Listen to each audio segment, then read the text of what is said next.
चिराग पासवान को जाना तो चाहिए था ना, एनडीए के नेता हैं, उनकी मांग थी, वहां पर नहीं गए तो सवाल तो उठेगा। देखिए, कोई ज़रूरी नहीं है कि सब जगह लोग जाते ही हैं। कुछ संजोग ऐसा हुआ होगा, व्यस्तता थी, उस कारण से नहीं जा पाए। हमने बात भी की थी फ़ोन पर, और फ़ोन पर बात हुई, और बात होने के बाद उन्होंने कहा कि हमारा झारखंड में ज़्यादा डिमांड है। निश्चित तौर पर झारखंड में जनरल इलेक्शन हो रहे थे, भारतीय जनता पार्टी के कई एक सीट पर उन्होंने प्रचार भी किया है। तो उस व्यस्तता के कारण नहीं आए, और ऐसी ऐसी कोई बात नहीं है कि ये सब अटकलों पर विराम लगना चाहिए। सब माने बात का कोई स्पेस नहीं, हम समझते हैं। आनंद मोहन को ऐसा बयान नहीं देना चाहिए। देखिए, अब मैं किसी उनके ऊपर टिप्पणी नहीं करना चाहता हूँ। माननीय हैं, और हम लोग के बहुत पुराने संबंध रहे हैं। हमारे पार्टी में भी चुनाव लड़ी हैं माननीय लवली आनंद जी, और बहुत दिन तक हमारी पार्टी के सदस्य रही हैं, और हम लोग बड़ी सम्मान करते हैं आनंद मोहन जी का। और पनोरमा ग्रुप, जो सोचता है वो करता है। आपके अपने सपनों का आशियाना। तो मेरे साथ हैं बिहार सरकार के मंत्री संतोष सुमन जी। इनसे बात करेंगे चुनाव पर भी और बिहार की राजनीति पर भी। संतोष जी, अभी बिहार में एक मुद्दा गरमाया हुआ है, आपने देख रहा हो कि आनंद मोहन ने चिराग पासवान पर निशाना साधा कि आपकी माझी जी की बहू लड़ रही है चुनाव, वहाँ प्रचार करने नहीं गए, वहाँ हरवाना चाहते थे, माझी को नीचा दिखाना चाहते थे। शिवहर में लवली आनंद के लिए प्रचार नहीं करने गए, 3 3 बार समय दिया। आपका क्या प्रतिक्रिया है इस पर? देखिए, ऐसी कोई बात नहीं है। हम लोग से बात हो रही थी, और उनके लोग भी लगे हुए थे। एक संजोग मात्र है ऐसा कि वो नहीं जा पाए। हम समझते हैं कि एनडीए के सभी घटक दल के लोग लगे हुए थे। उपेंद्र कुशवाहा जी को भी आप देखे होंगे।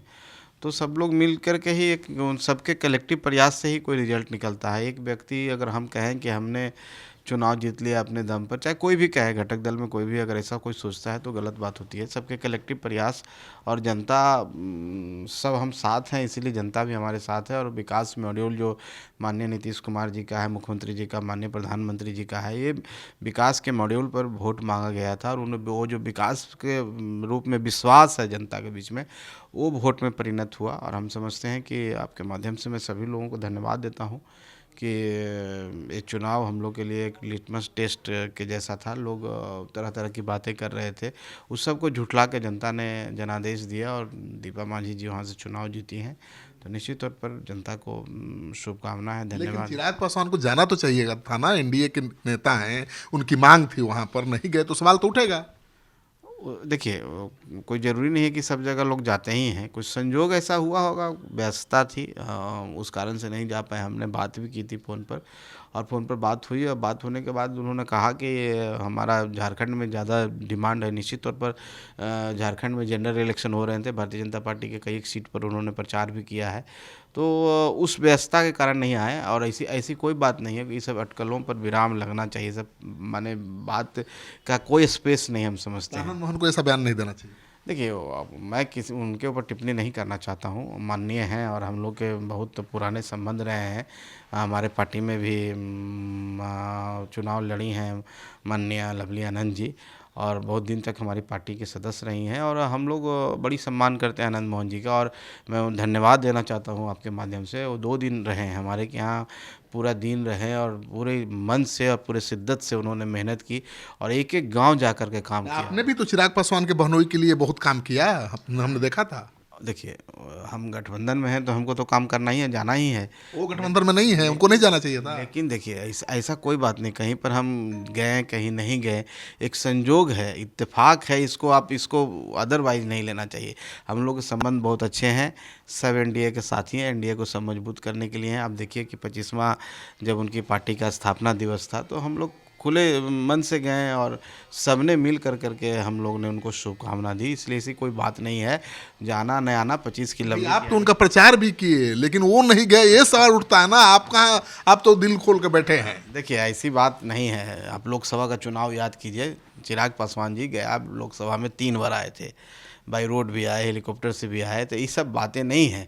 उन्होंने पूरे लोकसभा चुनाव में बड़ी मेहनत की और हमारे के यहाँ 3-3 बार आए हैं, फतेहपुर गए, बेला गए, कई एक जगह उनका कार्यक्रम लगा। तो ये सब बात कहिएगा तो बहुत सारी बातें निकलेगी, इसलिए ऐसी बात नहीं, एक संजोग को अगर आप किसी से रिलेट करते हैं तो गलत बात है। आनंद मोहन और चिराग पासवान के बीच जो जंग, जुबानी जंग है, वो राजपूत और पासवान की लड़ाई के रूप में तब्दील हो गई है। भाई सड़क पर उतर रहे हैं दोनों के समर्थक, ना ना, ऐसी बात नहीं है। पुतला जला रहे हैं। देखिए, कुछ लोग पुतला जलाते हैं लेकिन दोनों एनडीए में हैं और इससे आप इनकार नहीं करेंगे। चिराग पासवान जी भी एनडीए में हैं, आनंद मोहन जी भी एनडीए में हैं, और कोई किसी अगर हमारे समर्थक का व्यक्तिगत विचार हो सकता है, समर्थक उस विचार से उनका कुछ एक्ट हो जो कि एनडीए धर्म के विपरीत हो, तो उस पर बहुत ज़्यादा चिंता के विषय नहीं है। एनडीए की चिंता बढ़नी चाहिए अगर दो घटक दल के बड़े नेता लड़ रहे हैं आपस में। नहीं ना, आपस में नहीं लड़ रहे हैं, ऐसी कोई बात नहीं। उन्होंने अपनी बात को व्यक्त किया और उनका कहना था कि वो बहुत सारी बातें नहीं जानते थे। उनको नहीं पता है कि चिराग पासवान जी से हमारी बात हुई है और मित्रवत बात हुई है और वो किस कारण से नहीं आ रहे हैं। उन्होंने अपना सफाई दिया, उनको नहीं पता था। वो एक जनरल वे में बोले हैं कि उनको जाना चाहिए था गठबंधन के नाते, लेकिन इसका ये मतलब नहीं है कि ऐसा कुछ है, ऐसी कोई बात नहीं है। और हम समझते हैं कि इस बात को अब ज़्यादा तूल देने की पूरा मीडिया प्रेडिक्शन कर रहा था कि दीपा मांझी हार जाएंगी फिर भी वो जीत गई। अब मीडिया कौन प्रेडिक्शन कर रहा था इसको तो हम नहीं देखे हैं, और मीडिया में ज्ञानी लोग होते हैं और उनके सामने मैं उन पर कोई विवेचना नहीं करना चाहता हूं। लेकिन हम अपनी मेहनत पर विश्वास रखते हैं, जनता पर विश्वास रखते हैं। जनता के ने जो हम लोग को दायित्व दिया है, वो दायित्व जो हम पूर्ण कर पाए कि नहीं, तो जनता का मर्जी होता है। किसी को विधायक बनाना है, किसी को नहीं बनाना है। आज हम हैं, कल नहीं रहेंगे, तो ये जनता का फैसला है, जनादेश है, उसका हम लोग नमन करते हैं और उनका इस लोकतंत्र में ही सब चीज़ चलता है। पशुपति पारस का क्या होगा, एनडीए में है कि नहीं है? आपने कहा था कि नहीं है।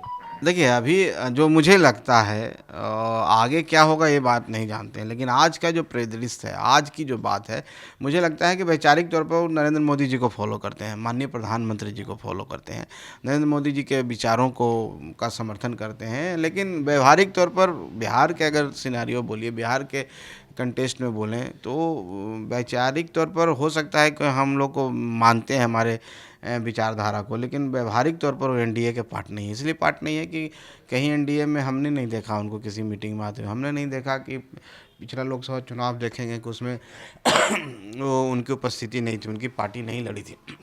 पशुपति पारस जरूरी है एनडीए के लिए?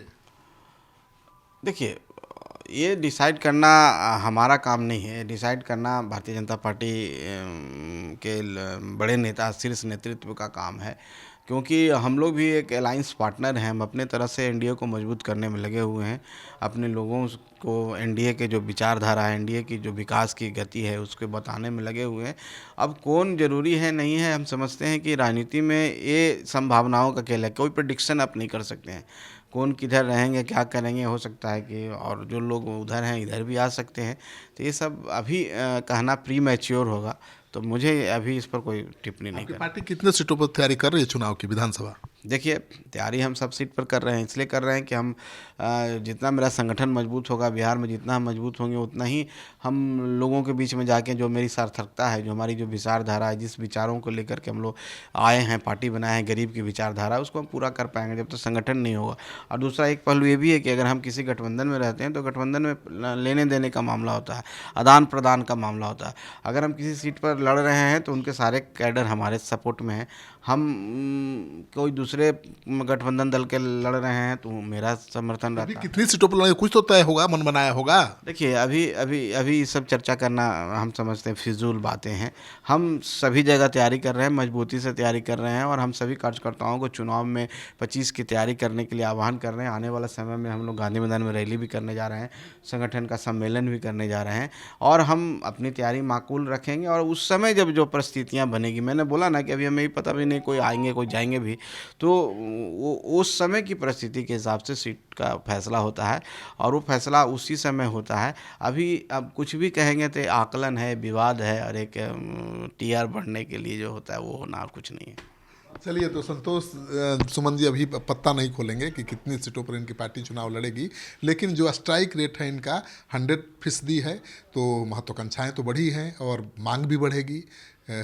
लेकिन उस मांग का खुलासा अभी करने के मूड में नहीं है।